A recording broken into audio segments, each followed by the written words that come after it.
El sol del amanecer se filtraba a través de las ventanas empanadas del autobus militar que se dirigia hacia la base de entrenamiento de élite, Halcón Negro, ubicada en las montañas rocosas del norte. Entre los asientos desgastados, un joven de complexión delgada y rostro juvenil observaba el paisage mientras sus compañeros de viaje dormitaban o conversaban en voz baja sobre lo que les esperaba. Alejandro Mendoza, de apenas 19 años, vestía el uniforme militar estándar que lo cuidaba ligeramente holgado, haciendo que su figura pareciera aún más frágil de lo que realmente era. Sus ojos oscuros reflejaban una serenidad poco común para alguien de su edad, pero los demás reclutas no parecían notarlo. Para ellos, simplemente era otro novato más que probablemente no duraría en una semana en el riguroso entrenamiento que les aguardaba. Cuando el autobús finalmente se detuvo frente a las imponentes puertas metálicas de la base, todos los pasajeros descendieron formando una fila irregular. El aire frío de la montaña golpeó sus rostros mientras esperaban las órdenes del sargento instructor que se acercaba con paso firme y expresión severa.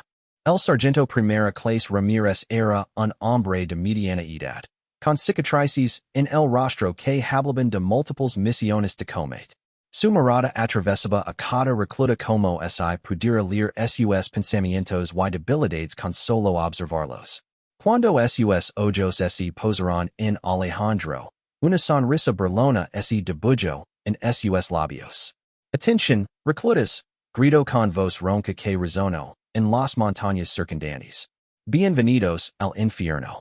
Algunos de ustedes creen que están listos para ser soldados de élite, pero déjeme decirles algo. La mayoría no durará en 3 días aquí». Los reclutas permanecieron en silencio, pero las miradas de algunos se dirigieron discretamente hacia Alejandro, quien parecía el candidato más probable para ser el primero en abandonar.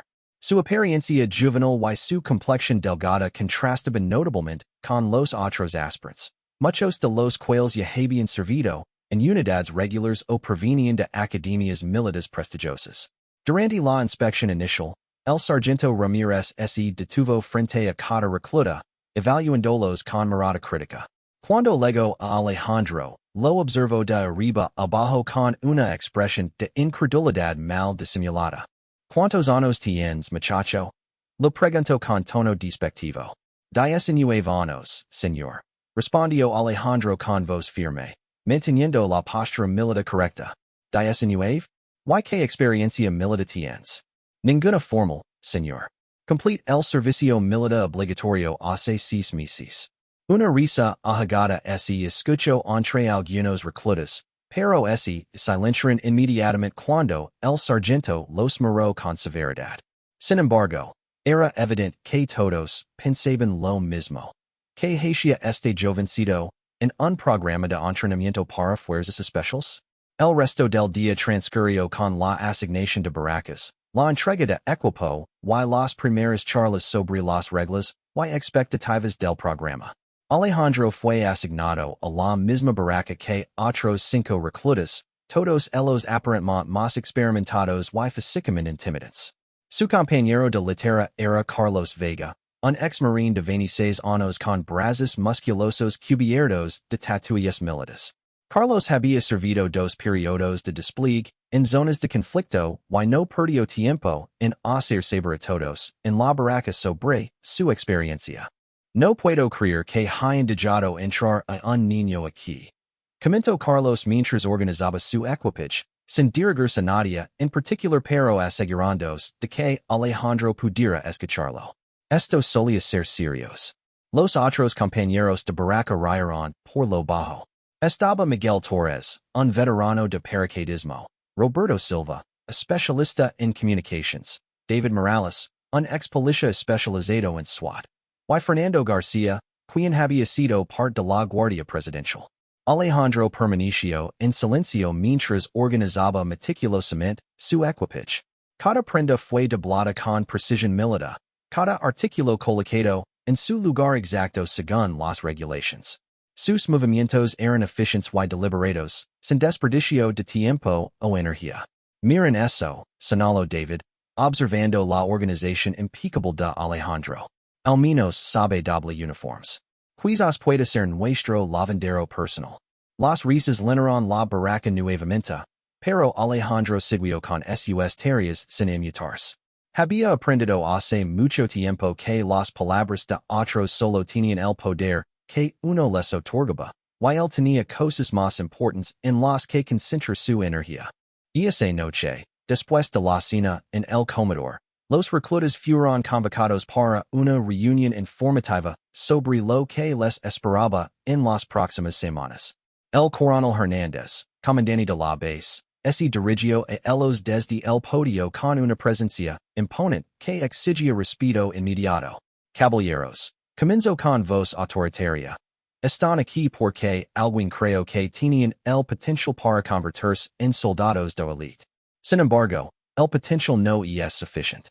Durante las próximas 8 semanas, serán sometidos a pruebas que desafían no solo su fuerza física, sino también su resistencia mental, su capacidad de toma de decisiones bajo presión y su habilidad para trabajar en equipo. El coronel hizo una pausa, diciendo que sus palabras calaron en cada recluta. Algunos de ustedes fracasaron. De hecho, estadísticamente, solo el 30% de los que comienzan este programa lo completarán exitosamente. Los que no lo logran serán transferidos de vuelta a sus unidades de origen, sin vergüenza, pero con la comprensión de que no todos están hechos para este nivel de servicio.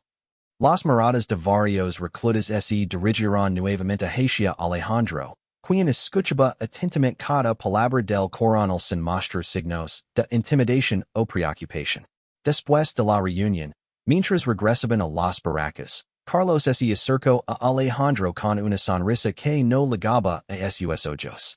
Hoy, Nevado, le dijo, colocando una mano pesada en su hombro. ¿Estás seguro de que estás en el lugar correcto? Quiero decir, no hay vergüenza en admitir que esto podría estar fuera de tu liga. Podrías ahorrar mucho dolor y humiliación si te retiras ahora. Alejandro se detuvo y miró directamente a Carlos. Sus ojos, aunque jóvenes, mostraban una profundidad que momentáneamente desconcertó al veterano. Aprecio tu preocupación, respondió Alejandro con calma. Pero estoy exactamente donde necesito estar. La respuesta simple pero firme dejó a Carlos sin palabras por un momento.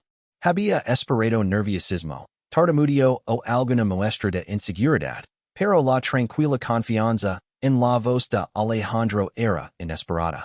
Esa noche, mientras los demás reclutas conversaban y bromeaban antes de dormir, Alejandro permaneció en silencio, en su litera, revisando mentalmente todo lo que había observado durante el día.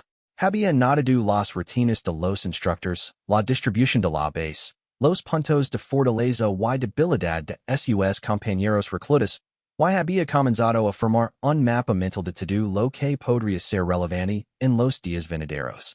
Los otros reclutas interpretaron su silencio como nerviosismo o timidez, reforzando su percepción de él como el eslabón más débil del grupo. No podían estar más equivocados, pero Alejandro no sentía necesidad de corregir sus suposiciones. A menudo, las percepciones erróneas de otros podían convertirse en ventajas estratégicas. Mientras la base se sumía en el silencio nocturno, Alejandro cerró los ojos y se preparó mentalmente para lo que sabía que sería el comienzo de una prueba que revelaría mucho más de lo que cualquiera de sus compañeros podría imaginar.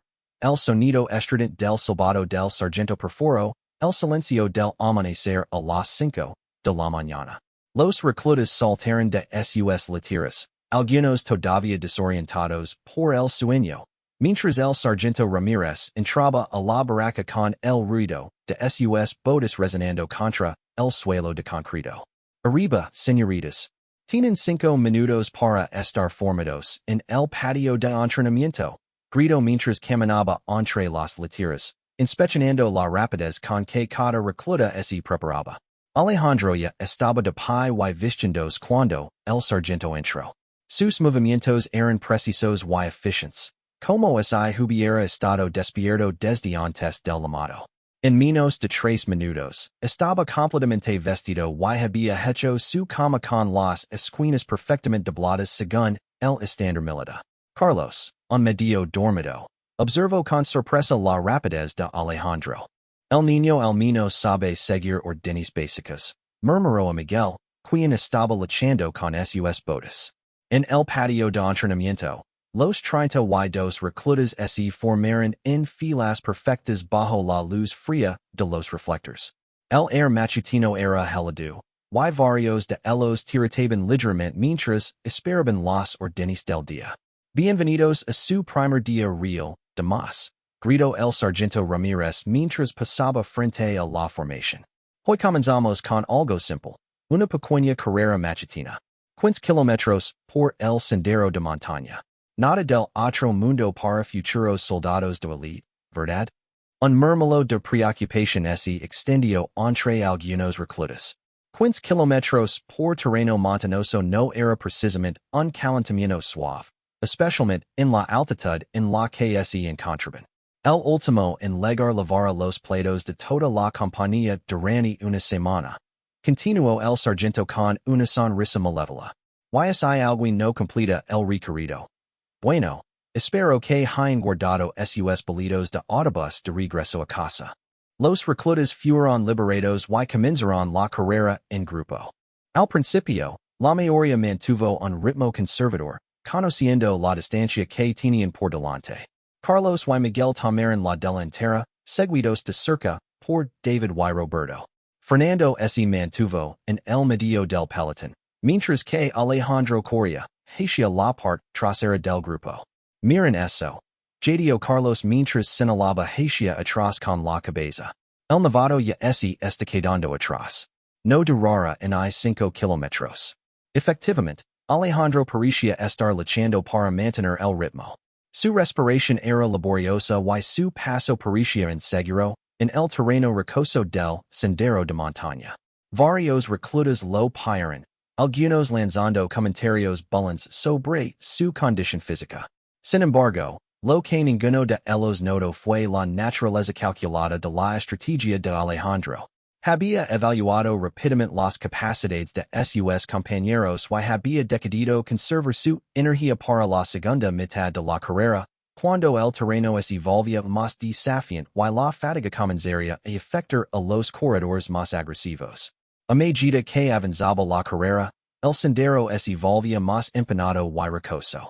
Los primeros kilómetros habían sido relativamente planos, pero ahora los reclutas enfrentaban inclinaciones pronunciadas y terreno irregular que exigía no solo resistencia cardiovascular, sino también fuerza en las piernas y equilibrio.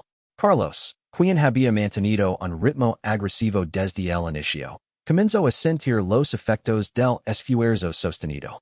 Su respiración se volvía más laboriosa y su paso menos seguro. Miguel, corriendo a su lado, también mostraba signos de fatiga. Tal vez deberíamos reducir el ritmo un poco, sugirió Miguel entre jadios. No hay manera, respondió Carlos con determinación, aunque era evidente que estaba luchando. No voy a dejar que nos pasen estos novatos. Mientras tanto, en la parte trasera del grupo, algo extraordinario comenzaba a suceder. Alejandro, quien había parecido estar luchando durante los primeros kilómetros, de repente encontró su segundo aire. Su respiración se regularizó, su paso se volvió más seguro, y comenzó a pasar sistemáticamente a otros corredores que habían comenzado demasiado fuerte. Al principio, los reclutas que estaba pasando no le prestaron mucha atención. Asumieron que era solo una racha temporal antes de que se desplomara nuevamente. Pero a medida que Alejandro continuaba avanzando a través del pelotón con un ritmo constante y controlado, comenzaron a darse cuenta de que había algo diferente en este novato. Su técnica de carrera era impecable. Sus pasos eran precisos y eficientes, cada uno calculado para maximizar la propulsión hacia adelante mientras minimizaba el gasto de energía. Su postura era perfecta, su respiración rítmica y controlada. Era evidente que no solo tenía una excelente condición física, sino también un profundo entendimiento de la biomecánica de la carrera de larga distancia. En el kilómetro 10, Alejandro había alcanzado el medio del pelotón. Fernando, quien había estado corriendo a un ritmo moderado, notó su aproximación con sorpresa. ¿No eras tú el que estaba quedándose atrás al principio? Preguntó Fernando, claramente confundido. Alejandro le dirigió una sonrisa breve, pero no disminuyó su ritmo. Solo estaba calentando. Respondió simplemente antes de continuar pasando. En los últimos 5 kilómetros, cuando el sendero se volvía más traicionero con rocas sueltas y pendientes pronunciadas, la verdadera habilidad de Alejandro se hizo evidente. Mientras otros reclutas luchaban con el terreno difícil, reduciendo significativamente su velocidad, y teniendo que parar ocasionalmente para recuperar el equilibrio, Alejandro navegaba el sendero con la gracia y seguridad de alguien que había crecido corriendo en terreno montañoso. Carlos, quien ahora estaba visiblemente agotado, vio con incredulidad como Alejandro se acercaba desde atrás. El joven que había subestimado como un niño débil ahora lo estaba alcanzando con un ritmo que parecía casi sin esfuerzo. Esto tiene que ser una broma, murmuró Carlos, pero ya no tenía energía para aumentar su ritmo. De hecho, estaba luchando solo para mantener su posición actual. Alejandro pasó a Carlos en una subida particularmente empinada, su respiración uncontrolada mientras Carlos jadeaba pesadamente. La expresión de shock en el rostro de Carlos era evidente, pero Alejandro simplemente asintió respetuosamente y continuó su ascensión constante a través de las filas. Uno por uno, Alejandro pasó a los reclutas que habían comenzado mucho más fuerte que él. Su ritmo nunca parecía cambiar. Era como una máquina perfectamente calibrada, manteniendo una velocidad óptima independientemente del terreno o la competencia a su alrededor. En el kilómetro 14, solo quedaban 3 corredores por delante de él. Miguel, quien había sido uno de los líderes desde el inicio, escuchó pasos aproximándose desde atrás, y se dio vuelta para ver a Alejandro acercándose con una determinación tranquila pero implacable. Como diablos, comenzó Miguel, pero no terminó la frase. Estaba demasiado sin aliento y shock para completar el pensamiento. Alejandro no solo pasó a Miguel, sino que lo hizo con tanta facilidad que parecía que Miguel estuviera corriendo en cámara lenta. La diferencia en sus niveles de energía era tan dramática que varios observadores en la base, incluyendo algunos instructores que habían venido a observar la carrera, comenzaron a prestar atención. El sargento Ramírez, quien había estado siguiendo el progreso de la carrera desde varios puntos de control a lo largo del sendero, observó con creciente interés el ascenso meteórico de Alejandro a través de las filas. Este era el mismo joven que había despreciado el día anterior como el eslabón más débil del grupo. Cuando Alejandro entró en el tramo final, solo 2 corredores permanecían por delante de él: David Morales, el ex policía SWAT, y Roberto Silva, el especialista en comunicaciones. Ambos habían sido considerados entre los favoritos para ganar esta carrera inicial.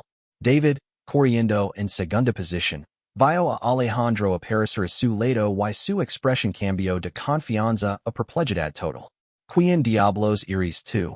Preguntó entre respiraciones laboriosas.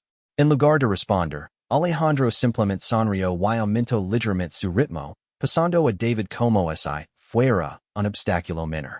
Su forma de correr seguía siendo perfecta, su respiración controlada, y su expresión serena. Roberto, quien había estado en primera posición durante la mayor parte de la carrera, escuchó pasos aproximándose desde atrás pero asumió que era David acercándose. Cuando se dio vuelta y vio a Alejandro, su shock fue tan grande que tropezó ligeramente, perdiendo impulso crucial. En los últimos 500 metros, Alejandro tomó la delantera. Lo que era más impresionante no era solo que estuviera ganando, sino la manera en que lo hacía. No había arrogancia o dramática demostración de velocidad. Simplemente mantuvo su ritmo constante y controlado mientras todos los demás se desaceleraban debido a la fatiga acumulada.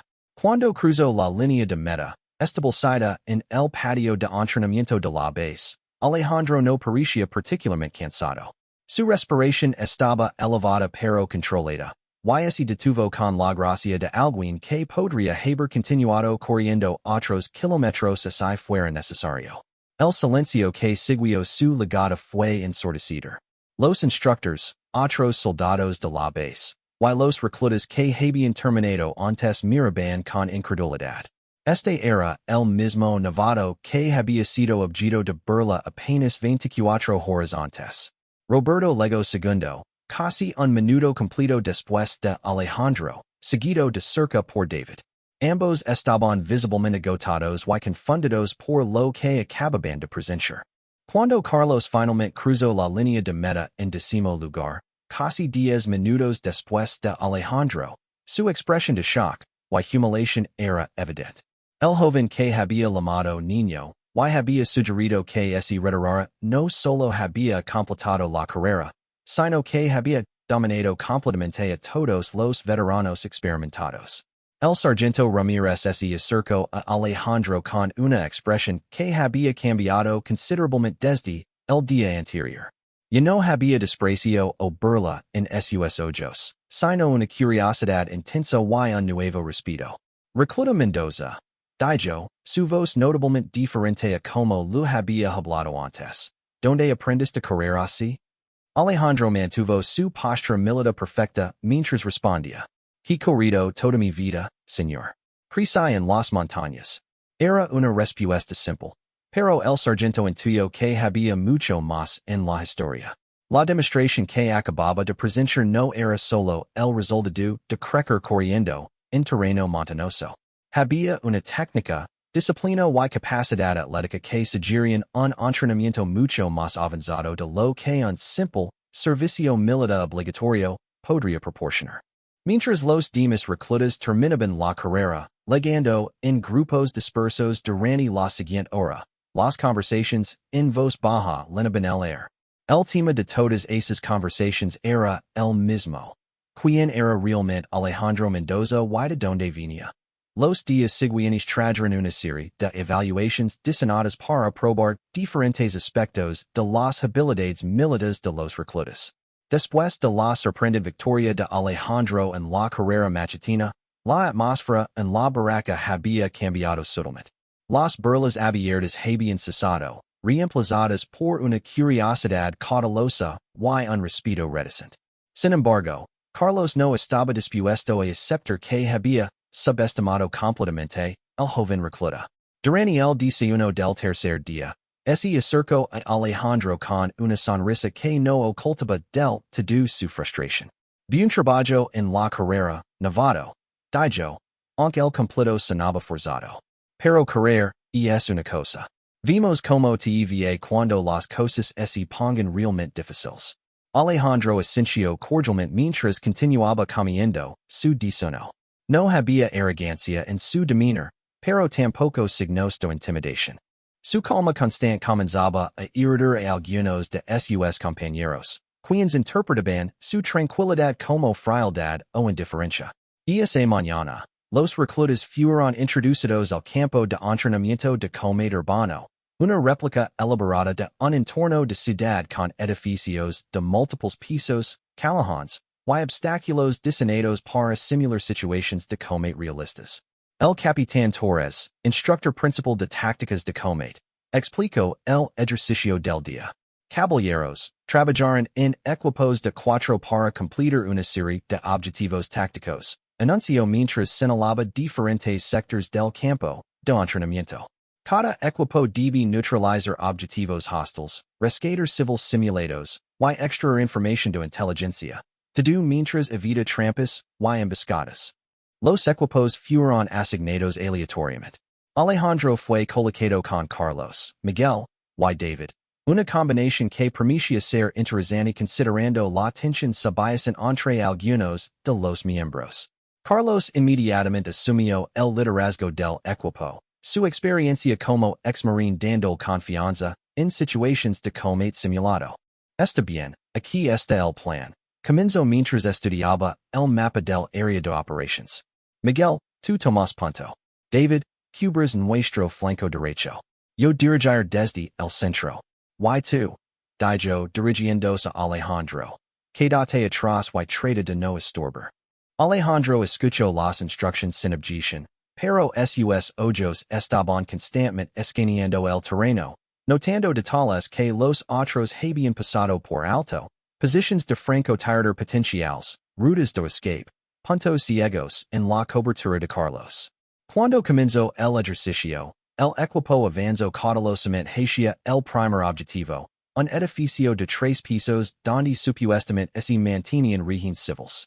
Miguel, tomando punto como se lo había instruido, se movía con la confianza de un paracaidista experimentado, pero su enfoque estaba demasiado centrado en lo que tenía directamente en front. Alejandro, moviéndose en la parte trasera de la formación como se lo había asignado, notó movimiento en una ventana del segundo piso de un edificio adyacente. Era sutil, apenas un destello de metal que podría haber sido la reflexión del sol en el equipo de un francotirador simulado. Posable francotirador, segundo piso, edificio este. Susurró el grupo a través de su radio. Carlos se detuvo y escaneó la dirección indicada, pero no vio nada. No vio nada, novato. Mantén la concentración en tu sector. En lugar de insistir, Alejandro simplemente ajustó su posición para mantener un ojo en la posición sospechosa mientras continuaba con la misión asignada. Su instinto le decía que había algo allí, pero también entendía la importancia de la cohesión del equipo.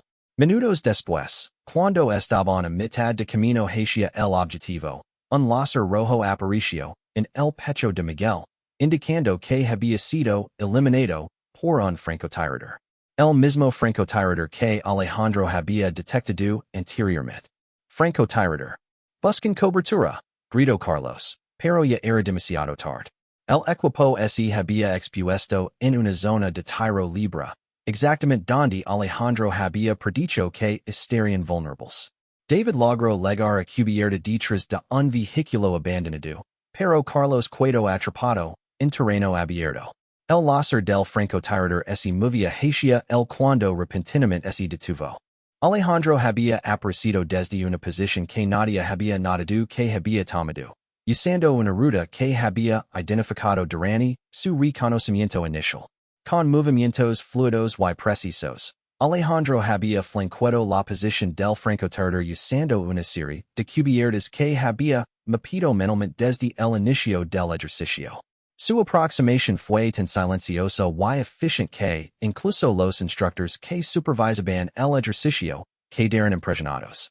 El francotirador, instructor en la ventana se encontró repentinamente con Alejandro apareciendo desde un ángulo que no había anticipado, con su arma simulada apuntando directamente a él. Según las reglas del ejercicio, el francotirador había sido neutralizado. Francotirador neutralizado, reportó Alejandro calmadamente por radio, como si hubiera completado una tarea rutinaria. El silencio que siguió fue pesado. Carlos, David, y el resto del equipo se dieron cuenta de que no solo Alejandro había identificado correctamente la amenaza que ellos habían pasado por alto, sino que había desarrollado y ejecutado independientemente una respuesta táctica que había salvado la misión. Carlos, en particular, se sintió simultáneamente agradecido y humillado. Este era el mismo novato al que había ordenado quedarse atrás y no estorbar. Bien trabajo, Mendoza. Admitió Carlos por radio, su voz claramente diferente a como lo había hablado anteriormente. Pero las sorpresas del día apenas comenzaban. Con el francotirador neutralizado, el equipo pudo avanzar hacia el objetivo principal.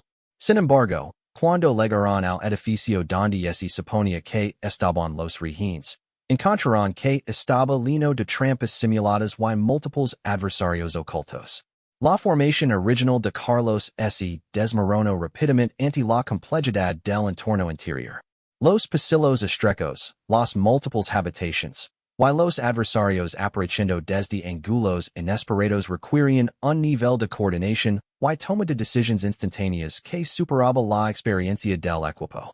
David fue eliminado al activar una trampa simulada que había pasado por alto. Carlos se encontró atrapado en un tirodio en un pasillo sin salidas claras. La misión estaba al borde del fracaso completo. Fue entonces cuando Alejandro tomó la iniciativa de una manera que reveló un nivel de entrenamiento táctico que ninguno de sus compañeros había anticipado. Sin esperar órdenes, comenzó a coordinar la extracción del equipo con una serie de movimientos y comandos que demostraban un profundo entendimiento de tácticas de combate urbano. Carlos, su prisión de fuego en tu posición actual. Mantén la prisión por 15 segundos, luego replegue por la ruta que marcar. Instruyó Alejandro, su voz calmada pero autoritaria. David, desde tu posición, tienes cobertura parcial para moverse al punto de extracción. Lo que siguió fue una demostración magistral de coordinación táctica. Alejandro había mapeado mentalmente todo el edificio, identificado las rutas de escape óptimas, y desarrollado un plan de contingencia que maximizaba las fortalezas de cada miembro del equipo, mientras minimizaba su exposición al fuego enemigo. Sus instrucciones fueron precisas, oportunas, y ejecutadas con una eficiencia que transformó lo que había sido una misión fallida en un éxito rotundo. No solo rescataron a los rehenes simulados, sino que también obtuvieron la inteligencia requerida y extrajeron del área sin pérdidas adicionales. Cuando el ejercicio terminó y los equipos se reunieron para el informe posterior, la atmósfera era notablemente diferente. Los instructores observaban a Alejandro con una nueva intensidad, mientras que sus compañeros de equipo lo miraban con una mezcla de respeto y confusión. El capitán Torres se acercó al equipo de Alejandro para su evaluación. Recluta Mendoza, dijo, su voz cuidadosamente neutral. Esa fue una demostración impresionante de liderazgo táctico. ¿Dónde aprendió esas técnicas? Alejandro mantuvo su postura militar mientras consideraba su respuesta. Estudié tácticas militares en mi tiempo libre, señor. Siempre me ha interesado la estrategia. Era otra respuesta simple que claramente no contaba toda la historia. El nivel de competencia que había demostrado no podía ser adquirido simplemente leyendo manuales tácticos. Había una fluidez natural, una comprensión intuitiva del combate que solo venía con entrenamiento extensivo y experiencia real. Carlos, quien había observado toda la demostración desde una perspectiva privilegiada, finalmente se acercó a Alejandro después del informe. Hoy, necesito disculparme, dijo, extendiendo la mano. Claramente te subestime. Ese nivel de liderazgo táctico, ¿donde diablos aprendes a hacer eso? Alejandro estrechó la mano de Carlos firmemente. Todos tenemos diferentes fortalezas, respondió diplomáticamente. Tu experiencia en combate real es algo que yo respeto enormemente. Era una respuesta generosa que evitaba hacer que Carlos se sintiera más inadecuado de lo que ya se sentía. Pero también dejaba claro que Alejandro no estaba interesado en revelar más sobre su background de lo absolutamente necesario. Esa noche, en la barraca, la conversación giró inevitablemente en torno a la demostración del día. Fernando, quien había estado en un equipo diferente pero había observado parte del ejercicio, expresó lo que todos estaban pensando. No sé quién eres realmente, Alejandro, pero está claro que no eres solo un recluta regular que completó su servicio militar obligatorio, dijo directamente. Ese nivel de competencia táctica no aparece de la nada. Los otros asinaron en acuerdo. Roberto Anadio, la forma en que lees el terreno, anticipabas las amenazas, coordinabas los movimientos, eso requiere años de entrenamiento especializado. Alejandro consideró sus palabras cuidadosamente antes de responder. Podía ver que la curiosidad de sus compañeros estaba alcanzando un punto donde su vaga diplomacia ya no sería suficiente. Al mismo tiempo, había órdenes específicas sobre cuánto podía revelar sobre su verdadero background. Crecí en una familia militar, finalmente admitió, eligiendo sus palabras con cuidado. Mi padre era muy exigente en cuanto a entrenamiento físico y táctico desde muy temprana edad. Era técnicamente cierto, aunque omitía detalles significativos sobre exactamente qué tipo de familia militar y qué clase de entrenamiento había recibido desde la infancia. Carlos asintió lentamente. Eso explicaría algunas cosas. Pero el nivel de competencia que mostraste hoy. Eso va más allá del entrenamiento familiar típico. Alejandro sonrió ligeramente. Mi familia siempre ha tenido altas expectativas. Era otra respuesta que era verdadera pero intencionalmente incompleta. Sus compañeros entendieron que no iban a obtener más detalles por ahora. Pero el misterio, en torno a Alejandro solo intensificaba su respeto y curiosidad.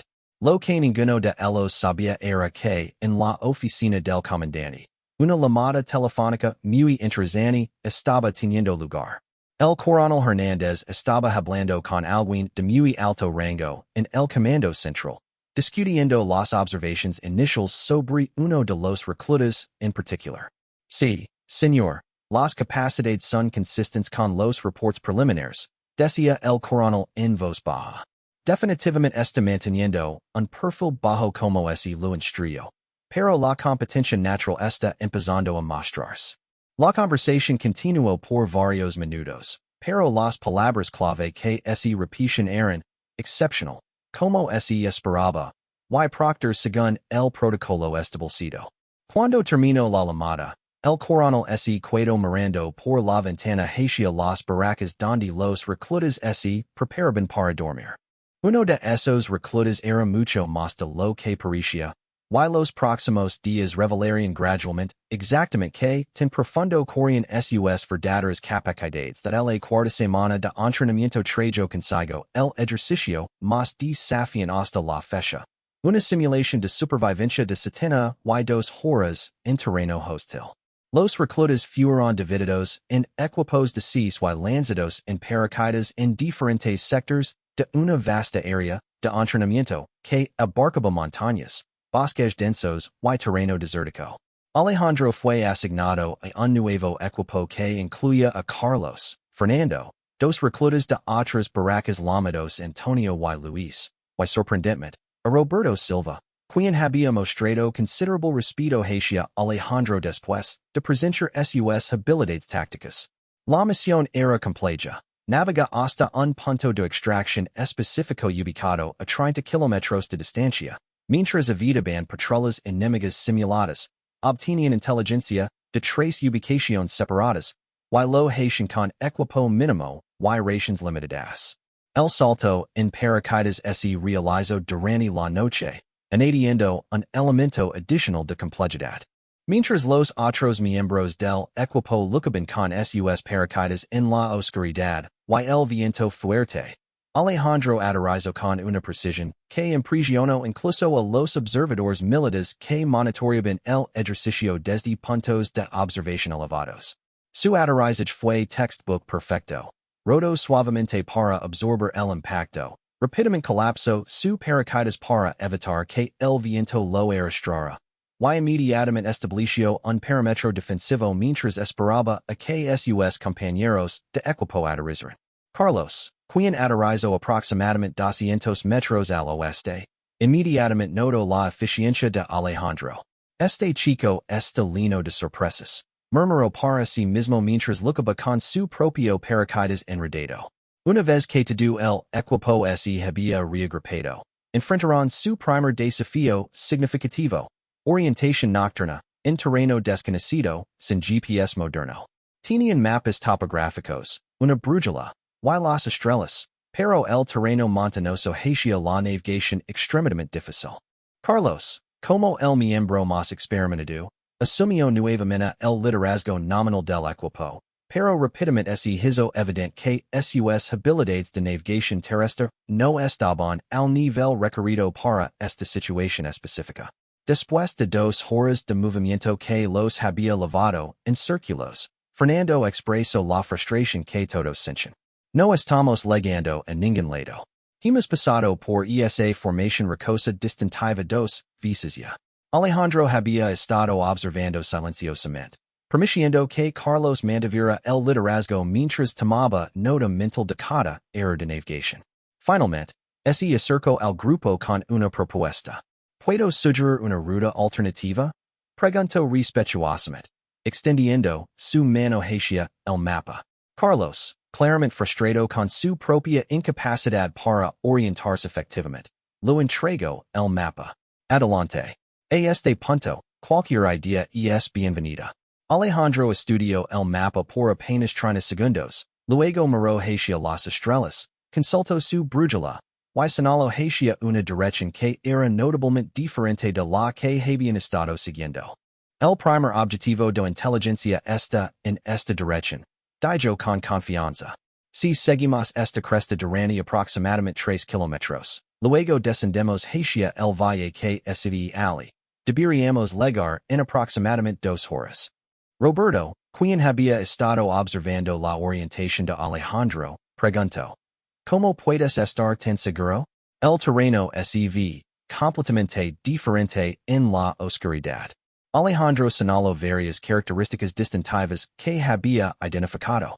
Esa constelación está en posición consistente con nuestra ubicación actual aquí, en el mapa. Esa formación rocosa tiene una silueta distintiva que corresponde a esta elevación topográfica.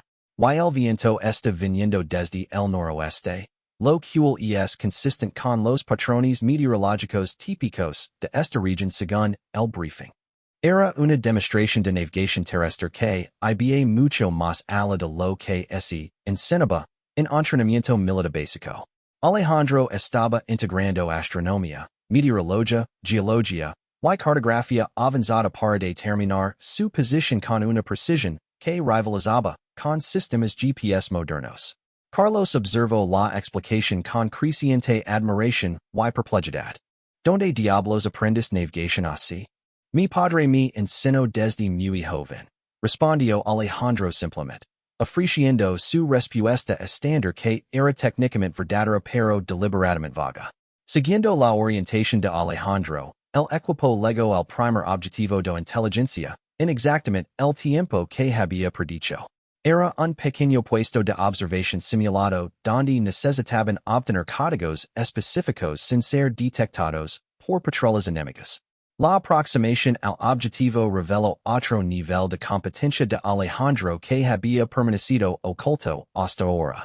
Mientras observaban el objetivo desde una posición de reconocimiento, Alejandro comenzó a mapear los patrones de patrulla de los guardias enemigos con una precisión que sugería entrenamiento en operaciones de reconocimiento avanzadas. Patrulla cada 8 minutos y 30 segundos, susurró después de observar por apenas 20 minutos.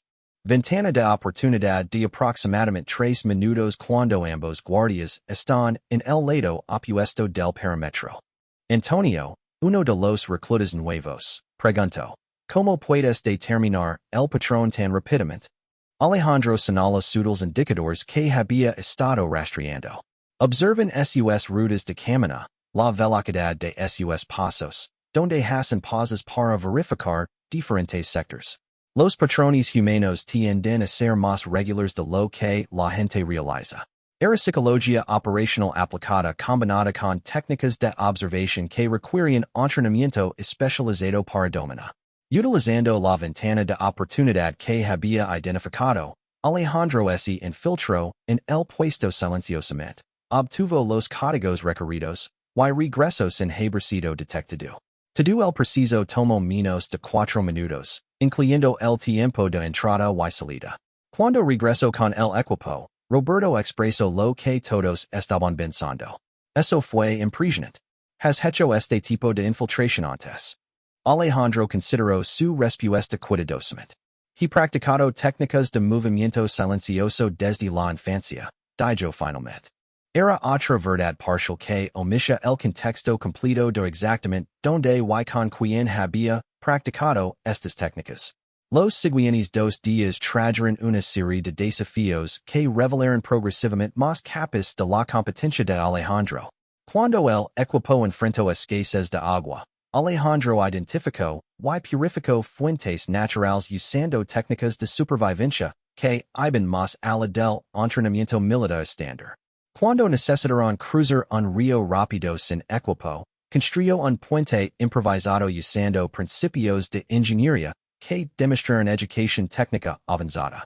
Más revelador aún fue su liderazgo durante una emergencia médica simulada cuando Luis sufrió una herida grave durante el segundo día. Alejandro proporcionó primeros auxilios de nivel paramédico, coordinó la evacuación, y mantuvo la moral del equipo bajo presión extrema con un nivel de competencia que sugería entrenamiento médico militar especializado. Carlos, observando toda esta demostración de habilidades diversas, finalmente confrontó a Alejandro directamente la segunda noche mientras establecían campamento. Está bien, suficient con las respuestas vagas. Dijo mientras ese sentaba junto a Alejandro cerca de su fogata cuidadosamente oculta. Navegación avanzada, infiltración táctica, supervivencia especializada, entrenamiento médico. ¿Quién diablos eres realmente? Alejandro miró el fuego por un momento antes de responder. Podía ver que sus compañeros de equipo estaban llegando al punto donde sus evasiones diplomáticas ya no serían suficientes. Y también se daba cuenta de que su cobertura estaba volviéndose más difícil de mantener con cada demostración de competencia. Supongamos, dijo cuidadosamente, que alguien quisiera evaluar el nivel de entrenamiento y competencia en un programa de élite. ¿Cómo lo harían de manera efectiva? Roberto, quien había estado escuchando desde su posición de guardia, inmediatamente entendió la implicación. Enviarían a alguien que ya tuviera el entrenamiento para observar desde adentro. Fernando, uniéndose a la conversación, añadió lentamente, alguien que pudiera evaluar no solo las habilidades físicas, sino también la calidad del entrenamiento, la efectividad de los instructores. Carlos se quedó en silencio por un momento, procesando las implicaciones de lo que estaban sugiriendo. ¿Estás diciendo que eres algún tipo de inspector encubierto? Alejandro sonrió ligeramente. Estoy diciendo que a veces las cosas no son lo que parecen inicialmente. Era la admisión más directa que había hecho hasta ahora, aunque seguía siendo cuidadosamente ambigua sobre detalles específicos. Antonio, quien había estado observando silenciosamente, preguntó la pregunta obvia. Si eres realmente lo que creo que estás sugiriendo, ¿por qué nos lo dices ahora? Alejandro consideró esto seriamente. Porque han demostrado que merecen respeto y confianza. Y porque parte de mi evaluación incluye observar cómo reaccionan los reclutas de calidad cuando se enfrentan con información inesperada. Luis, todavía procesando la revelación, preguntó. Entonces todo este tiempo has estado evaluándonos? No exactamente, respondió Alejandro. Estoy aquí principalmente para evaluar el programa, los instructores, y los métodos de entrenamiento. Pero inevitablemente, también observo las capacidades y carácter de los reclutas con quienes trabajo. La conversación fue interrumpida por sonidos en la distancia que indicaban una patrulla enemiga aproximándose. Instantáneamente, todos se movieron a posiciones defensivas, con Alejandro coordinando naturalmente su respuesta táctica. Después de que la patrulla para sin detectarlos, Roberto expresó lo que todos estaban pensando. Si realmente eres lo que creo que eres, ¿qué viene a pasar con nosotros? Con el programa. Alejandro los miró seriamente.